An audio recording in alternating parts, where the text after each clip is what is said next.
Well, unfortunately today, the weather has got the better of the cricket. Bangladesh and Sri Lanka have to share the spoils. Simon Doull alongside me, Mel Jones. No cricket live to talk about. We're going to have a recap of the tournament so far.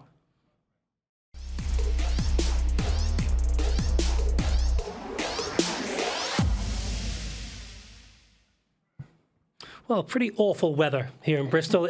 Safe to be said, but it was a bit inevitable, but still a long way to go in this tournament. Let's have a little think about where the current positions stand, where the sides sit. And we can have a little look at the points table, how this game actually affects both Sri Lanka and Bangladesh. Well, they're both desperate for a point today, or 2 points today. I think Sri Lanka more so. Bangladesh have played some decent cricket, but you just think that both those sides, 2 points would have made a massive difference moving forward. Some of these other teams, I think for the rest of the week, it might only get 1 point as well, Mel. And I just wonder whether that 1 point at some stage down the track might be quite crucial for some teams. I think you're right. I think you're absolutely bang on there, Simon Doull. I think for Sri Lanka too, having already split a game as well, so they get a point from today. It gives them another win in a sense. But with the weather sort of coming through for the next week, this could be crucial.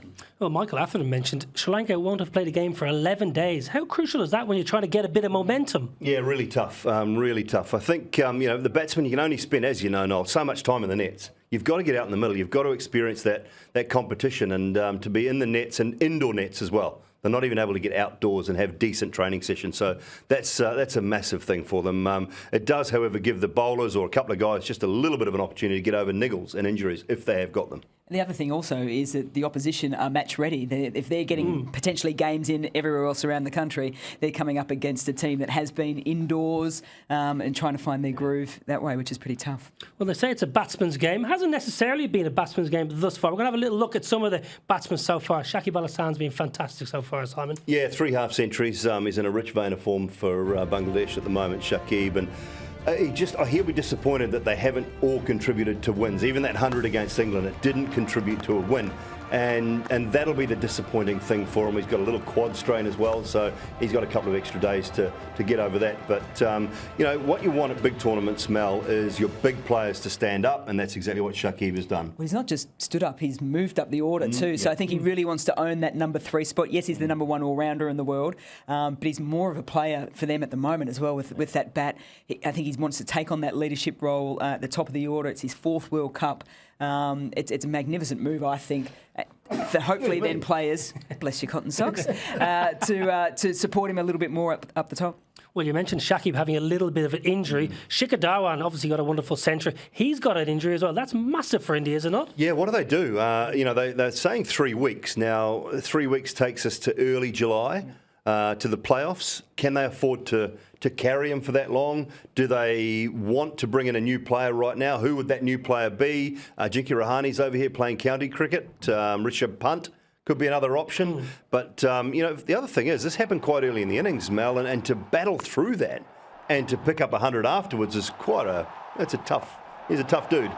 This is a big indication of just how primed I think India are for this World Cup as well. I was so disappointed in it that it went to a review for his 100, so he had to sort of sit back and out in the middle and wait a little bit to celebrate. But this is huge news because it's that crucial opening spot as well. So KL Rahul's in the team already, so that seems like a natural fit up there. It's then what they do through that middle order, which was always the big question coming into this tournament, was the number 4 spot for India. Well, plenty of players have found form early on with the bat. Here's some of the leading run scorers. Your take on this, Simon? Yeah, Shakib at the top, of course. Jason Roy outstanding, that magnificent 150 that he scored at the Oval. Joss Buttler, when he's in the top 3, 4, 5 run scorers in the tournament, I think England are doing well. They're getting starts and then he's finishing the innings off. Joe Root, well, we expect that from him. Rohit Sharma, again, a very fine 100. So no surprises with those players there. Perhaps Shakib, some may be surprised, but he's just been so good in the first 3 games. Well, batting number 3 has certainly helped Shakib get those numbers under his belt. Now, before this tournament, there was a lot of chat, 400, 450. Would 500 be scored? But not so. Bowlers proving their worth. Most definitely. I was going to leave this one to you, but you've talked about it enough, haven't you? You set them up, I'll knock them down. This is it. And I think also, and hats off to all the bowling coaches around the teams as well, because they would have heard all this rumour and chat, and one would have been saying to them, hang on a minute, guys, let's not let these batters just have complete control of this tournament. You're going to have an opportunity early doors too. New wickets right throughout the competition. There's going to be a little bit in it. Most of the wickets we've seen have been reasonably green, so it can offer something. And they've offered some pace as well. When you've got bowlers like Archer and Wood clocking close to that 155 mark, it's exciting for the competition because we're seeing competition between bat and ball. As someone who's forced their way into their national side, Jimmy Neesham, over the last 12 months, on the outer for many years, looking in, playing fantastically well, bowling with good pace, proving his worth for the Kiwis. Yeah, he is. And this is something that New Zealand need, and they need desperately, because I firmly believe that later in the tournament, the further this goes, providing this rubbish that we're having at the moment in the terms of rain,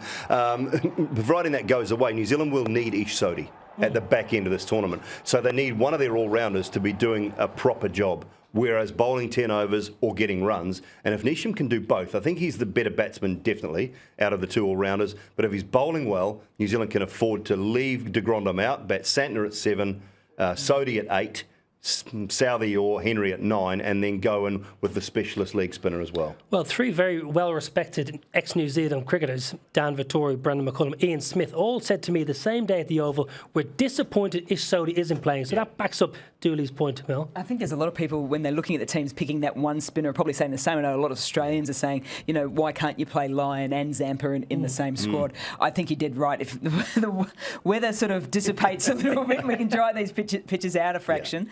And you've seen England and India both go in with two spinners and do really well. Well, Australia have got that issue at the moment, haven't they, with the injury now to Marcus Stoinis. They could bring Nathan Lyon. Their batting is so deep anyway.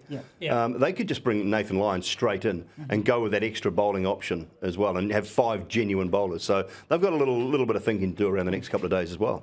Well, another bowler who's found some fine form, Nuwan Pradeep. He's also picked up an injury, but he's been very impressive, bowling with good pace. Yeah, I like him. I really do. He's been to New Zealand a couple of times, Nuwan Pradeep. He's got good pace. He hits the deck hard, but he also does enough with it. And he's just sorted that wrist out a little bit more in the last 6 months, I think, and just starting to get it through nicely, seams it around a touch as well.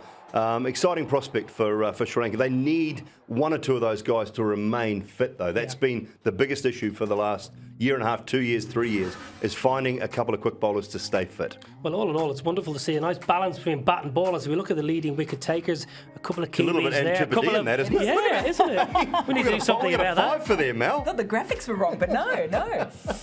Well, not often you'd see that, I must say, but and all good fast bowlers. Lockie Ferguson clocking some real pace. Yeah, and that's one thing I love as well, the pace that we're seeing, and Mel mentioned it too, the Jofra Archers, Mark Wood, these guys getting the ball well up into that late 140s, early 150s.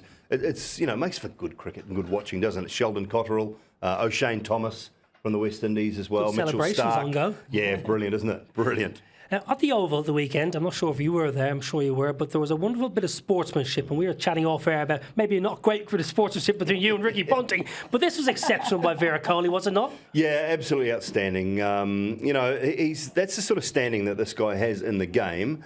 He respects the game. I know he plays it tough, and I know he has his moments on the field as well, but he has an ultimate respect for the game. And when you talk to Virat Kohli about cricket, he has a respect for Test cricket like probably no other captain around the world at the moment. That's what he wants. His big goal was India world #1 Test side. Yes, they'd love to win a World Cup, I know that, but that was really nice from him, Mel. I thought it was, it was a really nice moment. And to add to that as well is that both Steve Smith and Virat Kohli have had their moments on the field before. So he easily put that aside because it was about Steve Smith, yes, as an individual and a person not deserving that treatment, but it was about the game and about how he would like the Indian fans to be seen and talked about as well, not as people that are booing, but people that are supporting the game. Well, that's what they're here. They're here to entertain. They're cricketers first and foremost, and it's wonderful to see Stephen Smith getting support by Virat Kohli and getting the support from all the crowd. Guys, thank you so much for your company. And unfortunately, no cricket, but keep supporting on social media. You'll find us all over the social networks. #CWC19.